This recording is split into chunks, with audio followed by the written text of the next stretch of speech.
Assalamualaikum warahmatullahi wabarakatuh. Perkenalkan, kami dari kelompok 1, kelas 12 RPL 1 SMK Yadika Soreang.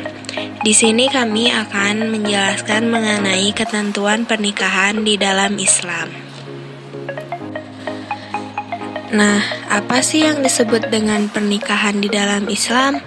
Secara bahasa, arti nikah berarti mengumpulkan, menggabungkan, atau menjodohkan. Sedangkan menurut syariah, nikah berarti akad yang menghalalkan pergaulan antara laki-laki dan perempuan yang bukan mahramnya, yang menimbulkan hak dan kewajiban masing-masing. Dalam ajaran Islam, menikah salah satu ibadah yang dianjurkan, karena dengan pernikahan manusia akan berkembang, sehingga kehidupan umat manusia dapat dilestarikan. Allah Subhanahu wa Ta'ala berfirman, dan di antara tanda-tanda kekuasaannya ialah Dia menciptakan untukmu istri-istri dan jenismu sendiri, supaya kamu hidup tentram bersamanya. Dan Dia juga telah menjadikan di antaramu rasa cinta dan kasih sayang. Sesungguhnya pada yang demikian itu benar-benar terdapat tanda-tanda bagi kaum yang berpikir. Quran Surat Ar-Rum 30 ayat 21. Pada Undang-Undang Republik Indonesia, definisi atau pengertian perkawinan ialah ikatan lahir batin antara seorang pria dan wanita sebagai suami dan istri, dengan tujuan membentuk keluarga atau rumah tangga yang berbahagia dan kekal berdasarkan ketuhanan yang Maha Esa. Karena dengan menikah, seseorang akan membentuk keluarga sakinah atau ketentraman jiwa, mawaddah atau rasa cinta, dan warohmah atau kasih sayang. Tanpa pernikahan, regenerasi akan terhenti, kehidupan manusia akan terputus, dunia pun akan sepi dan tidak berarti. Seperti firman Allah Subhanahu wa Ta'ala yang berbunyi, dan segala sesuatu kami ciptakan berpasang-pasangan supaya kamu mengingat akan kebesaran Allah Subhanahu wa Ta'ala. Dalam Quran Surat Az-Zariyat 51 ayat 49. Pernikahan sama artinya dengan perkawinan. Rasulullah Shallallahu Alaihi Wasallam bersabda, wanita dinikahi karena 4 perkara, yaitu karena hartanya, keturunannya, kecantikannya, dan karena agamanya. Maka dapatkanlah wanita yang taat beragama, niscaya kamu akan beruntung. Hadis riwayat Bukhari dan Muslim. Dalam hadis lain juga disebutkan, jika seseorang menikah, maka ia telah menyempurnakan separuh agamanya. Karenanya, bertakwalah kepada Allah Subhanahu wa Ta'ala pada separuh lainnya. Hadis riwayat Baihaqi. Rasulullah SAW juga banyak menganjurkan kepada para remaja yang sudah mampu untuk segera menikah, agar kondisi jiwanya lebih sehat. Karena dengan pernikahan yang benar dan ikhlas, Allah Subhanahu wa Ta'ala akan melapangkan rezeki yang baik dan halal dalam hidup berumah tangga. Hukum-hukum pernikahan.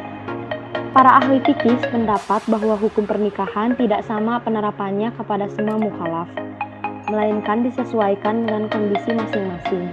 Penjelasan sebagai berikut.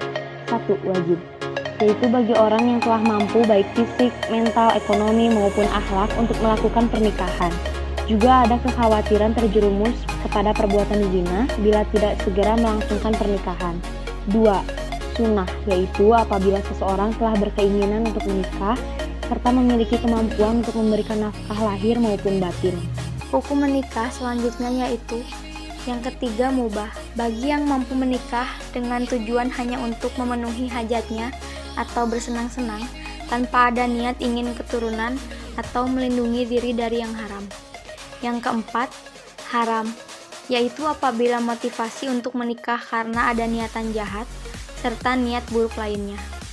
Yang kelima, makruh, yaitu bagi seseorang yang mampu menikah tetapi dia khawatir akan menyakiti wanita yang akan dinikahinya dan yang tidak mampu memberikan nafkah.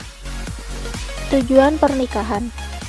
Tujuan pernikahan menurut Al-Quran yang pertama ialah beribadah kepada Allah Subhanahu wa Ta'ala.